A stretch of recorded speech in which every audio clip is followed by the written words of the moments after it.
Let's talk about why it sucks to be a Zoomer when it comes to the pension system. You guys are absolutely screwed when it comes to this. I will talk about that, some specific examples, and then share a personal example on stuff you can do to actually improve this. So first of all, I will cover a concept that will sound totally foreign to most Zoomers. You probably never even heard about company pensions. This is a thing of the past, a mythical beast. If you watched movies of old, such as Beverly Hills Cops or the first Wall Street movie with Charlie Sheen in the main role, you might have heard about company pensions. For example, one of the bad guys in Beverly Hills Cops tries to fool the police department to invest that company pension into a scheme so he can repay some mafia boss that he lost money to and needed to repay. So that's actually a plot line. Same the plot line in Wall Street movie. Charlie Sheen is going to be the head of Blue Star, an airline company where his dad worked his entire life. They have a company pension that's extremely well funded, and the corporate raider, Gordon Gekko, the bad guy of the movie, wants to go in there and gut the entire company, sell off the airplanes, take the juicy pension and pay out minimum. So company pensions and golden watches after 10 years of service at the same company. That's a thing of the past, man. That's a mythical beast. I'm not even sure that Zoomers have heard about these concepts before with today's economy and how the pension system works now, which is different, and it's only going to get worse for Zoomers, and with the layoffs and people not staying long at the same company. So in terms of the system today shifts responsibility from companies to individual. An American example of this would be the 401k. Originally, it was created as a way for wealthy Americans to contribute more to their pensions on top of that juicy company pension that they already had secured because the company looked after its own employees. So it was a complement to those who wanted to have a bigger cushion, and today it's the default, more or less. So if you don't research it, don't make your own contributions, negotiate company match, and just get all of those things done, well, sucks to be you, man. Then you perhaps going to end up like the army veteran I saw on YouTube, 83-year-old, his back is hurting, his boss screwed up something with the pension, so now he has to work to have a roof over his head and food on the table. Back hurting, army veteran.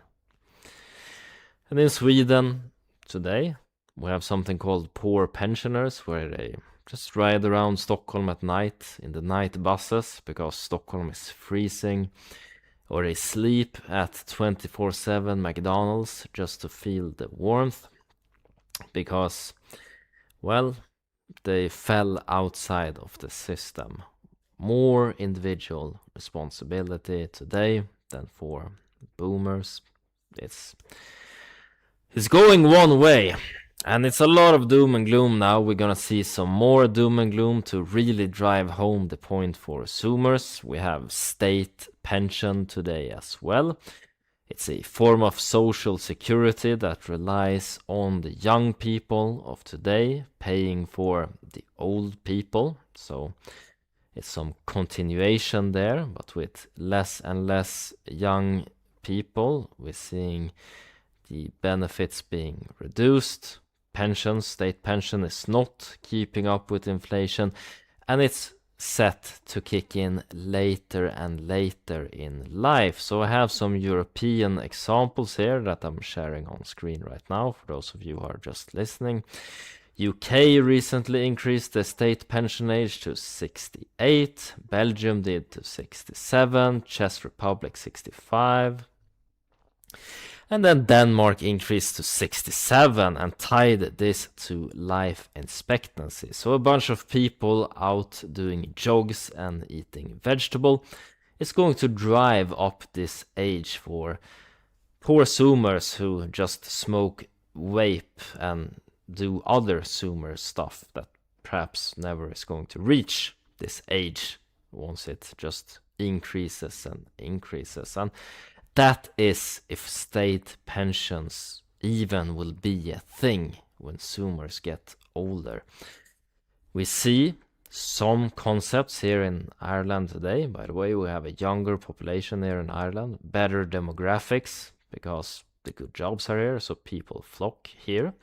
It's worse in other places. But here we have something called auto-enrollment that's starting, where people enroll into retirement schemes. They have a system here. I'm going to share a personal example from this system a bit later on to talk about solutions.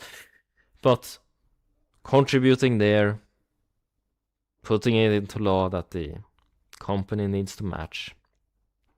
And why do I even bring this up? Well, if I was absolutely ruthless businessman, I would design the system in such a way that, like companies shifted responsibility from themselves to individuals, going from company pensions to 401k, I think that perhaps the state in the future will just remove state pension, no more of that social security, and take that responsibility, push it along to companies and individuals. They legislate. Why should they sit with that responsibility? And auto-enrollment will ensure that, all right, a majority of the population is going to have some sort of pot that they can live on very, very poorly, perhaps. And that's going to keep people from getting mad at the state in this case. Perhaps. Although we see France demonstration here all the time when they try to increase the pension age. So some people are getting mad, and they have the lowest state pension age in Europe today. One of the lowest.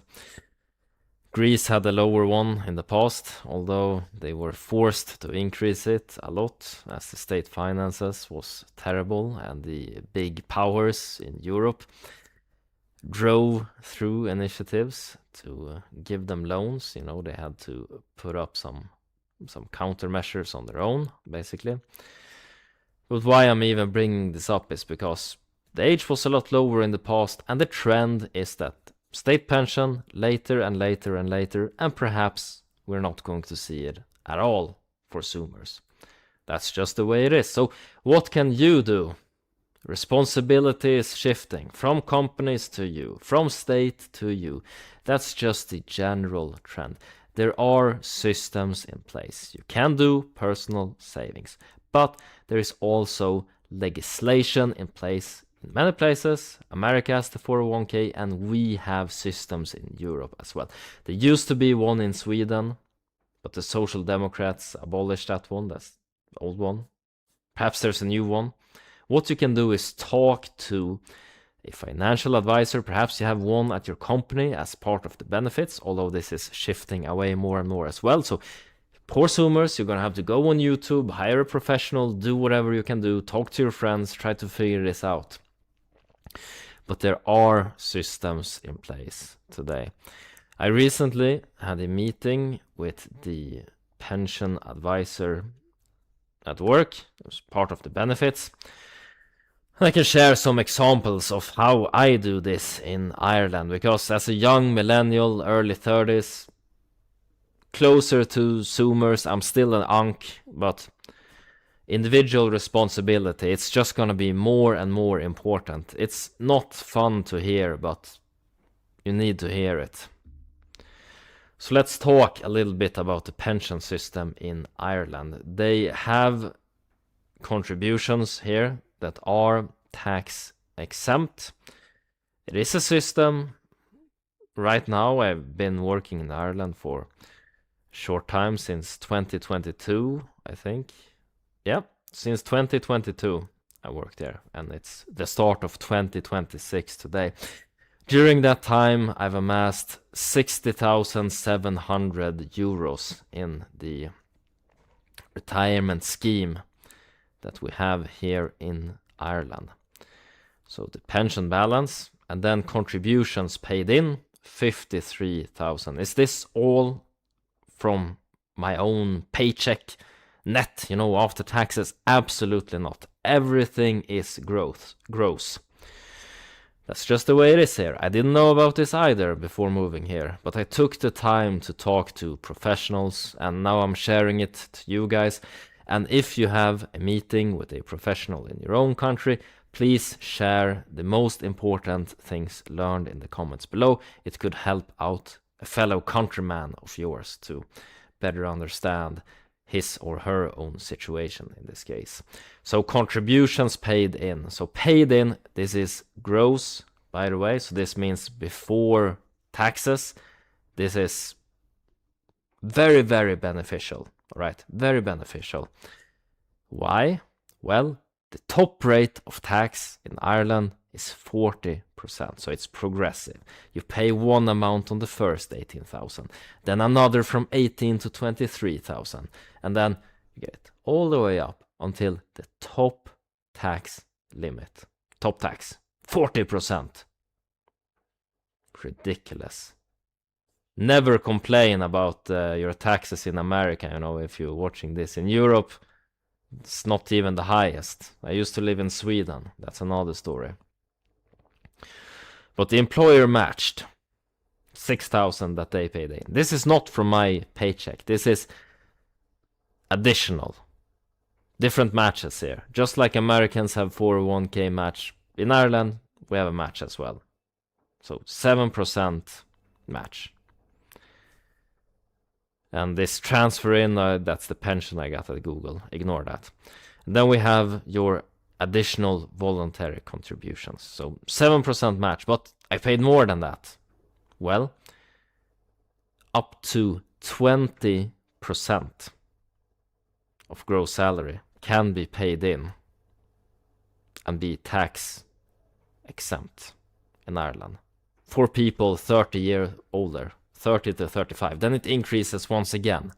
There are different numbers for each one, and that's why it's important to talk to a professional about this, especially in Ireland. So this is being paid in. This is taken gross. This reduces the total taxable salary, puts you in a lower tax bracket today. Extremely beneficial way of saving money. Very beneficial. In Ireland, you can access this pension when you get to be 50 years old, unless you take a penalty and do a bit earlier. Even then, it can be worth it in some cases. And then it will be taxed as income after that. And here's where the magic come in, like a wizard, a pension wizard. You take it from the top line with 40% taxed. And let's say, I mentioned 0 to 18. Let's say you take out 17,999 that year. Well, all of that will be taxed in the lowest tax bracket in Ireland. This can change over time, so don't mind the numbers, They're gonna mix this up. They're gonna change it. It can be easy for you to do this withdrawal. Remember to have an Irish account. That's one tip I will give. It's gonna make it a lot easier. Banks love to annoy you. They love to make it difficult. And if you have a foreign account, let's say you live in Thailand, you want to make a withdrawal to this, well, they could be annoying. So it's good to keep an Irish account in that case. So we've done some magic here. We've taken income being taxed at the highest rate. We've deferred this tax, and then in the future, with withdrawals, it's going to be at the lowest tax rate. And step number 3 of super magic. This money is not just laying there. It's invested, of course. So we deferred tax and given it plenty of time to grow. How can you beat that? An individual responsibility. Some people are gonna do this and have an amazing retirement. You don't need that much. Ireland here, get to this at 50. You have some personal savings that will keep your expenses, manage your expenses until you're 50, and then you can access this part of the pension system. It's like a two-step rocket. You could go a lot earlier than you actually think. Go watch some videos of young people enjoying themselves over there, riding motorbikes in the mountain, living their best lives. No excuses. Could be you, young Zoomer. So what do I do with... Oh, these are some of the contributions. Okay, so it's not showing on this page the investment selection I made, but I want to share that part really quickly as well. I chose the highest risk fund with a mix of global equities and a tiny part of emerging markets as well. That was the highest risk fund that was available to me by this company managing the pension part here in Ireland. You had a few selection of some few funds. That's just how it works here. I took 0 interest-bearing instruments and just maxed out risk. That's just who I am. That's who I am comfortable with doing. I'm a risk taker. I don't mind it. Higher risk means also higher expected returns. And being in my early 30s, I don't plan on accessing this for almost 20 years until I even plan on accessing this part. 20 years to grow. A lot can happen. It can drop 20% the value on this on global equities for some reason, some war, something crazy. Likely to recover. Past performance, no guarantee of future performance, but that's what happened in the past. And you can just see how indexes have performed over time, and just compare indexes to government bonds and see that, all right, in the long run, with time horizons like this, equities make more sense. And then Zoomers today, they just throw everything into Bitcoins. They love that extreme risk. In terms of what financial advisors say about that, I've heard some say no more than 5%, no more than 3%. It's funny to watch what Zoomers are doing on YouTube, to be honest. They're doing some crazy stuff. Not gonna get into that too much. That's been it, talking about why it really sucks to be a Zoomer with the pension system. Hopefully, this was some food for thought. Company pensions, a thing of the past, mythical beast. Perhaps you never heard about it if you're a Zoomer of that young generation. Older people watching this video will know what I'm talking about. And then the way responsibility is being shifted to you as an individual. It is what it is. It's your responsibility now, from company to individual. Potential also for Zoomers, that the state is gonna push this responsibility over to you and companies, and it is what it is. That's the way we're going. What are you gonna do about it? Alright, that's been it for this video, and as always, hope you guys make a ton of money, whatever investments you decide to make. Take care now. Bye bye.